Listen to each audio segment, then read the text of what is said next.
call the Honourable the Minister, the member for Richmond. Plenty of time. Thank you so much, Deputy Speaker. And can I start by acknowledging the contribution from the member for Swan? That was absolutely outstanding, and it is you're making an incredible difference here in this Parliament, and particularly to hear about your pride about this bill. And I think we all share that in terms of the historic nature. And I too am very proud to speak on the Paid Parental Leave Amendment, Improvements for Families and Gender Equality Bill 2022. And of course, this bill implements the first tranche of the government's paid parental leave changes that were announced in the budget, and is a bill we are incredibly proud of.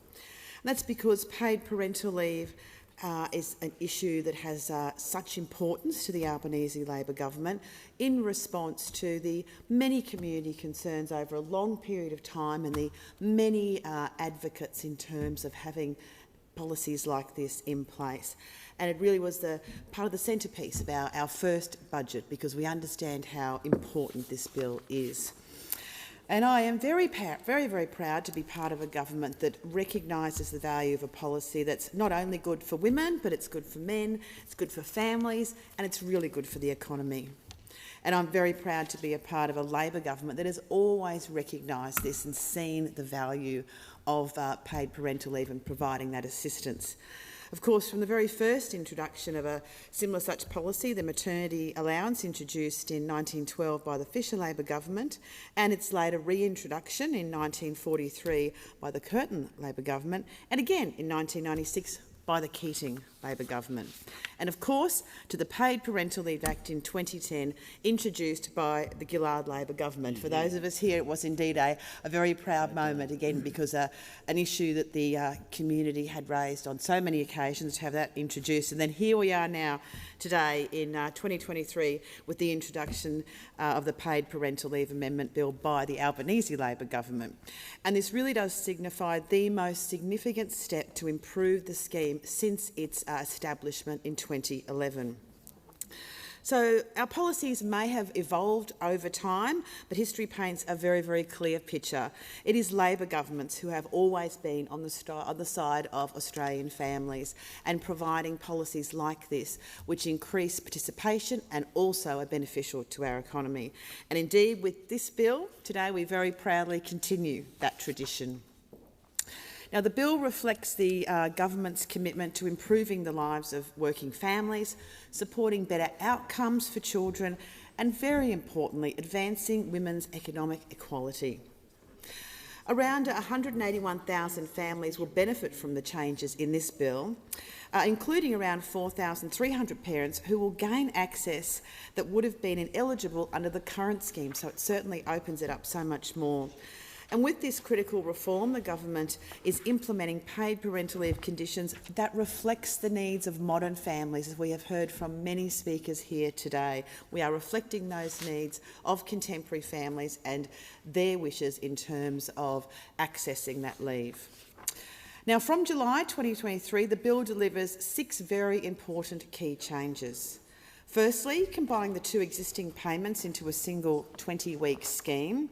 Secondly, reserving a portion of the scheme for each parent to support them both to take time off work after the birth or adoption. Thirdly, making it easier for both parents to access the payment by removing the notion of primary and secondary care. It's so important to do that for parents who, of course, are equally contributing to their children's upbringing. And for expanding access by introducing a $350,000 family income test, under which people can qualify if they don't actually meet the $647,000 individual income test. And number 5, increasing flexibility for parents to choose how they take paid parental leave days and transition back to work, having that important choice. And 6, allowing eligible fathers and partners to access the payment irrespective of whether the mother or birth parent meets the income test or residency requirements. And also, very importantly, Deputy Speaker, the changes in the threshold limit. We know that under the current scheme, when a birth mother earns under the $151,350 per year threshold and a partner earns more, the mother can access paid parental leave. However, if the mother earns more than the threshold and her partner less, the partner is not able to access the paid parental leave scheme. Clearly not a good situation. And of course, between 2010 and 2017 financial years, the numbers of women with taxable incomes of more than $150,000 has more than doubled. And indeed, in my own electorate of Richmond, since the 2011 census to the most recent 2021 census, there has been a more than 350% increase in the number of women earning more than $150,000, a huge increase in that time. So it's clear that the current scheme had to be changed and it needed reform to adopt to this growing trend. And of course, we've recognised this shift, and so this bill will introduce a much-needed family income limit of $350,000, operating alongside the current individual limit. And with these changes, a difference in earnings according to something like gender will not wrongly limit a couple's access to financial support. We need to look at a couple as a unit, working together, earning together for the betterment of their family, and that's exactly what this bill does.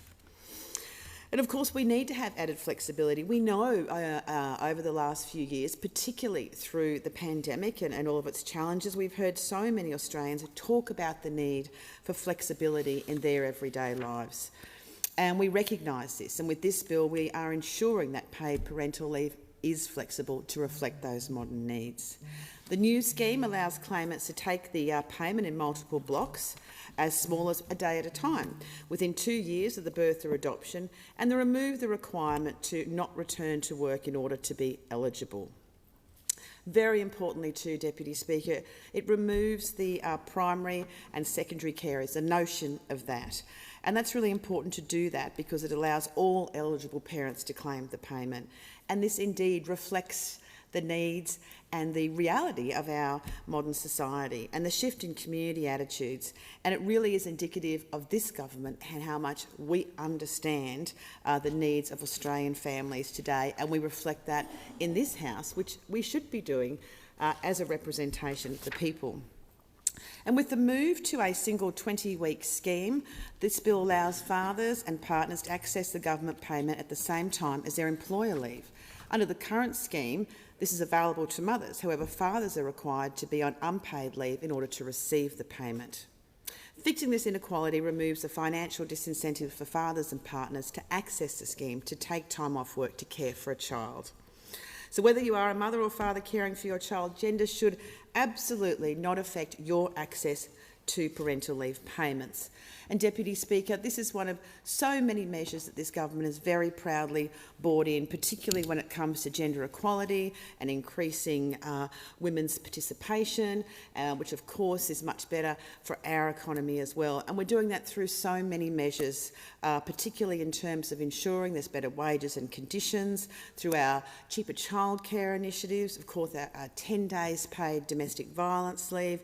We are absolutely committed to making sure that we do have that gender equality in place. And on top of that, Deputy Speaker, of course, last year, along with the Minister, we launched the National Plan to End Violence Against Women and Children. We outlined our shared vision to end gender-based violence within one generation, and we are very proud of that plan. It's our strong commitment to 10 years of sustained action to really work towards eliminating all forms of gender-based violence. And a major component of that plan is taking a whole-of-government approach to addressing the root causes of domestic and family violence, and one of those being gender equality. So this is one of the many initiatives that our government has pursued in terms of addressing gender equality.